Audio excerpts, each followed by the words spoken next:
Fala galera, beleza? Murilo aqui falando. Sejam todos bem-vindos ao nosso aulão semanal de número 53. Hoje vamos falar sobre esse assunto aqui, ó. Quais são os tipos de transtorno de ansiedade, tá bom? A gente vai falar primeiramente aí o que é a ansiedade, o que ela causa, as questões aí relacionadas ao nosso sistema neurológico. Depois a gente vai falar sobre os tipos de ansiedade, tá bom? A gente vai falar aí sobre alguns tipos que eu separei aqui, eu circulei, depois eu explico pra vocês o porquê eu tava fazendo disso.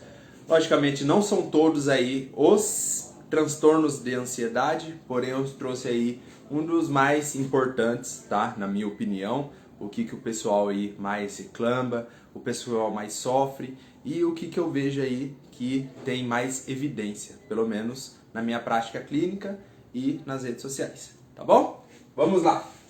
O que é, então, a ansiedade? Tá bom, gente? Aqui eu vou explicar para vocês um pouco agora sobre como que a ansiedade, ela dispara aí as questões nos nossos hormônios, tá? Substâncias aí que disparam a nossa ansiedade e que ela fica mais ativada.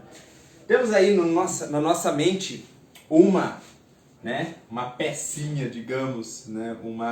Uma questão aí, uma parte do cérebro que chama amígdala cerebral, tá? Nada a ver com a amígdala da garganta. Essa amígdala cerebral é uma parte aí no nosso cérebro que serve para evidenciar o medo, o perigo ou alguma ameaça.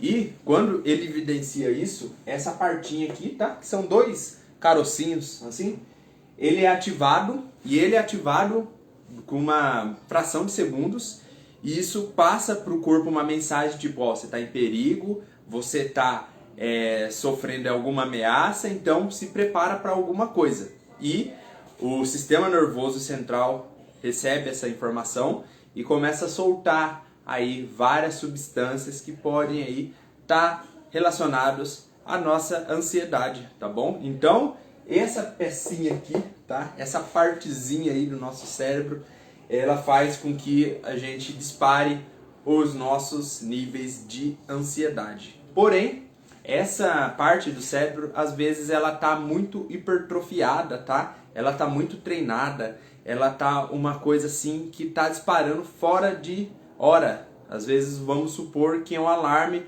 com um alarme de carro desregulado. Isso pode estar acontecendo de forma desproporcional e às vezes nem está precisando ela estar se preocupando tanto ou ter uma ameaça realmente evidente. Porém, essa partezinha aqui, ela vem e ela faz com que a gente sinta todas essas questões, os transtornos de ansiedade e muitos outros sintomas aí que a gente sente na ansiedade, tá bom? Então, a gente vê isso daqui e a medicação ajuda nessa parte aqui, ó, a parar as questões desses sintomas que essa amígdala causa. Porque ela pega, ela dispara e daí a pessoa tem esses sintomas da ansiedade, essas sensações. E isso, as medicações servem para inibir um tanto quanto essa parte. Porém, ela não treina, tá? As medicações são realmente muito importantes, mas ela não treina a pessoa para estar desarmando essa ansiedade, para ela estar desassociando tudo que a ansiedade causa nela, tá bom? Então, a medicação pode ser uma parte muito importante para o controle da sua ansiedade, porém, há pessoas que necessitam dela e há pessoas que não necessitam, tá? Como assim, Murilo? Como eu vou saber se eu preciso realmente de medicação ou se realmente eu não preciso? Aí é uma escolha muito pessoal, tá bom? Até que ponto eu vou supor dois extremos aqui, tá? Tem um extremo aqui da pessoa, ela está com ansiedade muito aflorada e ela não conseguir nem sair da cama, ela realmente ficar travada. E tem a pessoa que está aqui, ela tem os sintomas de ansiedade e mesmo assim ela consegue meio que empurrando, né, a vida com a barriga ou meio que driblando aí esses sintomas. Qual situação que você está? Então, essa é uma decisão muito importante sua, tá bom? Da questão da medicação, tá? Oi, Camila, tudo bem? Por Porque ficamos com falta de ar. Olha, temos um aulão especial para isso aí, tá bom? A gente aí pode explicar, se você quiser deixar como sugestão também a questão disso daí, para estar explicando a questão da falta de ar.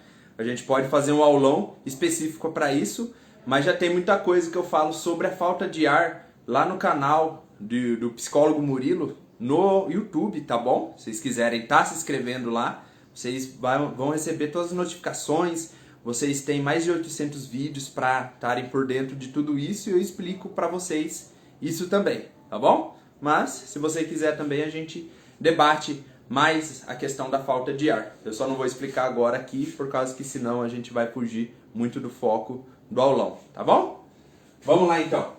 Vou falar aqui de vários transtornos da ansiedade, como eu disse para vocês, não são todos, são os que eu vejo em mais evidência aí na prática clínica e nas redes sociais, e eu vou falar do DSM-5. O que é isso aí? É o diário, né, de Manual de Diagnóstico Internacional Psiquiátrico, tá? Que ele mostra aí as doenças psicológicas, tá bom? E dentro dele tem várias desses tipos aqui de transtornos, exceto esses dois aqui, ó, que eu circulei, tá? Esses dois estão em outra escala, estão em outro tipo. Eles classificam como outro tipo. Porém, eu acho importante a gente falar deles hoje, agora, tá? Vamos começar aí pela transtorno de ansiedade generalizada, tá? Transtorno de ansiedade generalizada.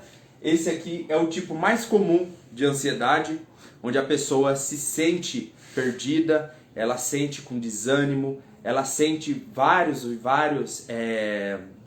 sintomas da ansiedade, como a Camila citou ali, falta de ar, tá bom? Insônia, isso daí pode estar tudo atrelado ao transtorno de ansiedade generalizada. Você vê aí por volta de 6 meses, mais ou menos, que você pode estar tendo esse tipo de transtorno, tá? Ele também mexe com a questão do apetite, às vezes aumenta, às vezes diminui.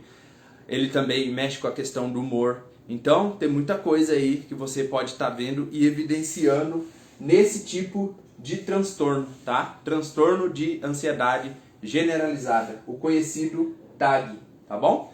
Temos também aí o transtorno de pânico, tá?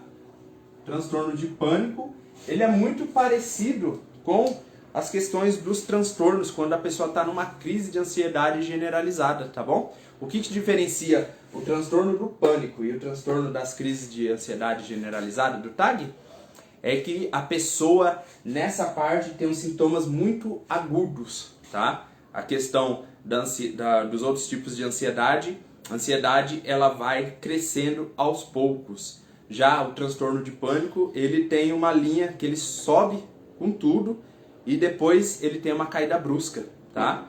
E nessa subida que a pessoa tem e nessa intensidade que ela sente os sintomas da ansiedade dela, ela pode ter a sensação de morte, ela pode ter a sensação que naquele momento ela vai morrer, tá bom? Então, essas são umas das diferenças aí do transtorno da ansiedade e do transtorno do pânico, tá? Ele pode passar uma crise de pânico, pode passar entre 15 ou 30 minutos, tá bom? Vamos lá falar agora do terceiro transtorno, que é o transtorno obsessivo compulsivo, tá? Qual que é ele daí? É aqueles clichês lá que a gente fala, o toque, né? Ah, eu sou organizado, eu tenho toque, eu gosto de deixar as coisas limpinhas, eu tenho toque. Isso daí é muito bom a pessoa conhecer, só que a gente não pode também generalizar isso daí. Por quê? Porque é uma questão, quando a pessoa tem toque, ela tem que manter as coisas organizadas para um padrão de pensamentos negativos não ficar ruminando dentro dela. Para aquilo lá, ela não ficar com aquele padrão dentro dela que algo vai acontecer de muito ruim. Tem pessoas que pensam que algo negativo pode acontecer de muito ruim ou que algo realmente catastrófico pode acontecer de muito ruim, tá? Por exemplo, a pessoa pode associar que se ela sair de casa e não deixar as coisas organizadas, pode, não sei, explodir um gás da casa dela. Pode ser um exemplo disso daí, tá? Cada pessoa vai associando essa questão desse transtorno a alguns tipos de pensamentos, tá? Temos também aí, tá? A fobia. Opa, fobia específica no caso, tá, gente? Tava errando aqui. Fobia específica. O que acontece nessa fobia específica? Onde a pessoa tem um medo específico de algo. Ela tem um medo específico, vamos supor, de barata, ela tem um medo específico de aranha, ela tem um medo específico, isso daí vai vários e vários transtornos, às vezes de coisas inofensivas, de coelho, vamos supor, da noite. Então, cada pessoa pode estar aí desenvolvendo um tipo de transtorno de fobia específica, onde aquilo lá, aquela questão não oferece grande perigo, né? Ela vê uma questão aí, por exemplo, vamos supor uma aranha. Uma aranha pode ser, dependendo ela, perigosa, ela pode dar um susto ou algo do tipo, mas ela não pode fazer muito além disso. Porém, a pessoa que tem esse tipo de transtorno de fobia específica, ela vê um perigo muito, muito maior do que realmente é e apresenta aquilo. Então isso pode aí estar desenvolvendo e a pessoa tá aí evitando até certos lugares para ela tá querendo frequentar, para ela tá aí querendo analisar e tá indo nos locais. Por exemplo, a pessoa pode evitar ir num lugar abandonado ou um lugar assim que tem muita vegetação, com medo que apareça de repente uma cobra ou uma aranha ou algo parecido assim. E por vezes ela pode até enxergar isso por causa que o estresse dela pode ser tão intenso que ela pode às vezes ver realmente, né? Isso é uma questão da desrealização, tá? Não é um sintoma da ansiedade, só que pelo estresse intenso ela pode estar vendo alguma coisa que ela teme muito, porque ela está em super alerta. Então isso pode realmente estar acontecendo também. Essas são as fobias específicas. Vamos falar agora da ansiedade social, tá? Que é a mesma coisa que é fobia social. Só mudou de nome, mas continua a mesma coisa, tá? O que é essa questão da ansiedade social?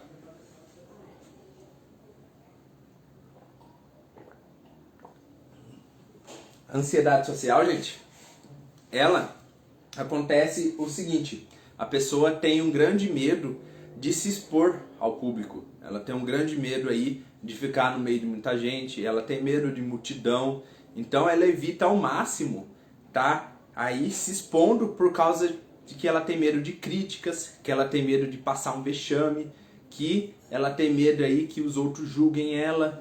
Então tudo isso fica rodando na mente da pessoa, tudo isso fica aí atrapalhando ela ter foco e concentração nas outras coisas que ela poderia estar gostando, estar curtindo no ambiente, e ela acaba nem saindo para evitar esses tipos de sensações e acabar aí evitando esse transtorno de ansiedade social. Porém, quanto ela mais às vezes não sai, mais esse transtorno se intensifica, tá bom? Não é o caso de tipo, eu vou tentar sair agora e pronto. Não é isso que eu tô falando. É uma questão que às vezes a pessoa pode estar reforçando também se ela não estiver saindo, tá? Então esse é a ansiedade social. Vamos falar agora do transtorno de estresse pós-traumático, o TEPT. Talvez algum de vocês já tenham visto ele, o TEPT, tá? Que é o transtorno de estresse pós-traumático, que a pessoa passa por uma situação muito dolorosa, ela passa por um trauma muito doloroso, ela às vezes não passou, mas vivenciou, ficou sabendo de algum trauma, ou de alguma situação, ou de algo que marcou negativamente ela, e isso começa a vir para ela em formas aí de imagens muito paralisantes. Começa a vir em formas aí de questões muito negativas para ela. Isso começa a atrapalhar o dia a dia dela. Quem assiste, eu não sei se vocês já viram os episódios de Peaky Blinders, vários deles, né, como Tommy Shelby, o Arthur, o Danny. Então eles também têm a questão aí do TEPT, como eles foram guerrilheiros, tá? Eles foram soldados aí de guerra, eles têm essa questão de ficar voltando na mente deles, eles ficarem aí revivendo muitas cenas que eles passaram, e isso atrapalhar o dia a dia deles. Então é uma questão também que pode acontecer, nem precisa ser de guerra, pode ser um acidente de carro, pode ser um abuso, tá? Pode ser uma agressão física, pode ser uma agressão verbal. Tudo que marcar negativamente a pessoa pode se tornar um trauma para ela e acabar paralisando e ela continuar com esses pensamentos ruminantes e isso atrapalhar o dia a dia dela, tá bom? E vamos aí para a última, que é a agorafobia, tá bom, gente? O que é esse agorafobia? Que pode ser também subtipo, tá, do transtorno de pânico. A agorafobia acontece como? A pessoa, vamos supor que ela não pegue o carro, que ela não fique em lugares sozinha pelo medo de passar mal, tá? A agorafobia traz um medo para ela intenso, que ela vai passar mal, que ela vai desmaiar, que não vai ter ninguém para socorrer ela. Então, às vezes, ela começa a arquitetar o dia a dia dela para ela não se sentir sozinha ou para ela não ficar sozinha. Então, tem todas essas questões aí que a gente pode estar vendo, que a gente pode já ter no norte do que a gente pode estar fazendo, tá? Por isso que é importante a gente saber de tudo isso, tá bom? Então é isso, gente, que eu tinha para falar para vocês essa noite. Espero que vocês tenham gostado, tá? Obrigado e até semana que vem. Tchau!